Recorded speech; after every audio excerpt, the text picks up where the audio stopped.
Hello friends, ഇന്നത്തെ എപ്പിസോഡിൽ സച്ചി രേവതിയോട് പറയുകയാണ്, നീ ആ കുപ്പി ഗ്ലാസ് ഇട്ട് തന്നെ ഒരു ഏറ് കൊടുക്കുമെന്ന് പറയുന്നു.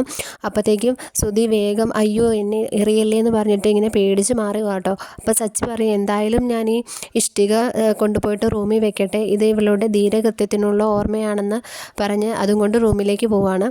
പിന്നാലെ രേവതിയും പോകും കേട്ടോ. അപ്പോൾ രേവതി വന്നിട്ട് ചോദിക്കും, നിങ്ങൾക്ക് എന്താ ഭ്രാന്താണോ, ഇതെന്താ ഇവിടെ വെക്കണേ എന്ന് ചോദിക്കുന്നു. അപ്പോൾ ഇവിടെ വെക്കണ്ടേ, എന്നാൽ നമുക്ക് മറ്റിടത്ത് വെക്കാം. അങ്ങനെ മാറ്റി മാറ്റി വെച്ചുകൊണ്ടിരിക്കുകയാണ്. അങ്ങനെ രേവതി പറയും, നിങ്ങൾക്ക് എന്താ ഭ്രാന്തായെന്ന് ചോദിക്കുമ്പോൾ, ഭ്രാന്തല്ല, ഇത് നിൻ്റെ കൃത്യത്തിനുള്ള ഓർമ്മയ്ക്കായിട്ട് ഞാൻ ഇവിടെ വെക്കുന്നതാണ്, ഞാൻ എണീക്കുമ്പോൾ എനിക്കിത് കാണണം എന്നൊക്കെ പറയുന്നു.